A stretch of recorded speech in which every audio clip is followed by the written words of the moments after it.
The Van der Linde sisters, Cordelia, Lavinia and Beatrice, lived in a world of unimaginable luxury. Their father, a titan of industry, showered them with jewels, silks and endless adoration. Their lives were a whirlwind of opulent balls, lavish soirees and endless rounds of croquet on perfectly manicured lawns. Down in the city's underbelly, a different story unfolded. The Moreau brothers, Jean-Luc, Thierry and Guillaume, knew only hardship and toil. Their days were spent in the grimy factories that fueled the Van der Linde's lavish lifestyle.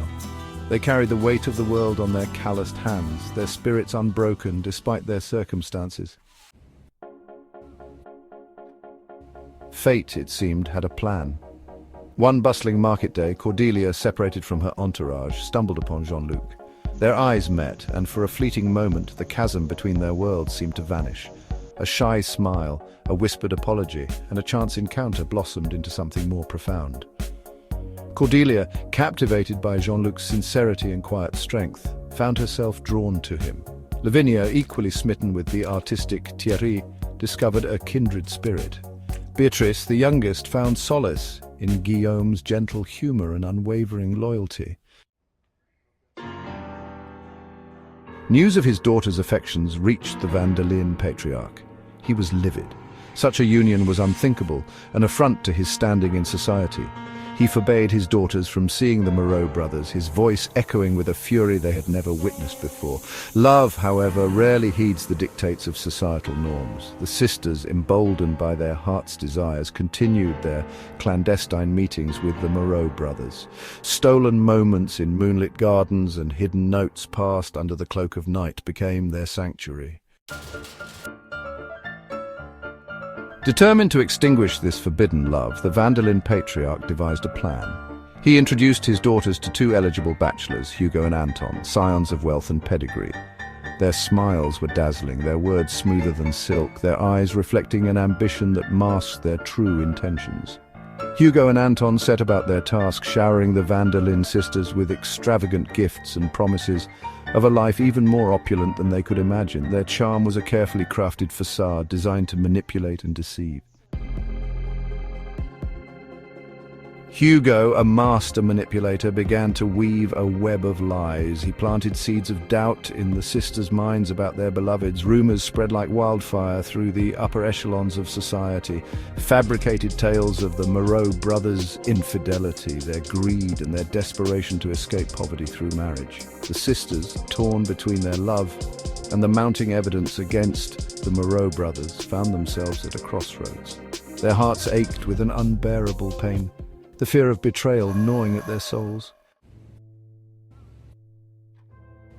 The final blow came with a cruel twist of fate. A staged encounter, orchestrated by Hugo, painted a picture of betrayal. The Moreau brothers, seemingly caught in a compromising situation, were publicly humiliated. The sisters, heartbroken and disillusioned, believed their worst fears had been confirmed. The facade of love shattered, leaving behind only shards of pain and betrayal. The sisters, consumed by grief and anger, turned their backs on the Moreau brothers, their hearts hardened by the perceived betrayal. As time passed, whispers of doubt began to creep into Cordelia's thoughts. Could it be that Jean-Luc, with his unwavering gaze and gentle heart, was not capable of such deception?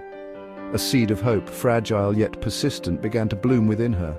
One day, a maid, her voice trembling, approached Cordelia with a confession. She revealed the truth about Hugo's machinations, the staged encounters, the fabricated lies. The world, as Cordelia knew it, crumbled around her.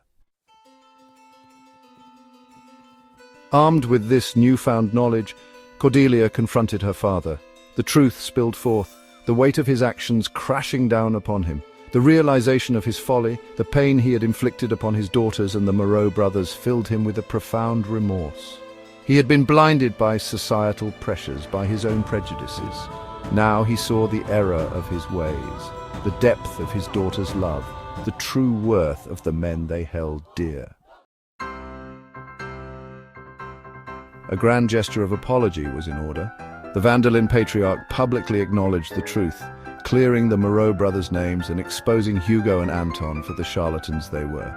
He extended a heartfelt apology to the brothers, welcoming them into his family with open arms. Love, once thwarted, now triumphed. The joy of their reunion was palpable, the air thick with forgiveness and understanding. A double wedding was arranged, a celebration of love that transcended societal boundaries. Cordelia and Jean-Luc, Lavinia and Thierry, Beatrice and Guillaume, their hands intertwined, their love stronger than ever. The Vanderlyn patriarch, his heart filled with pride and happiness, looked on, finally understanding that true love knows no bounds.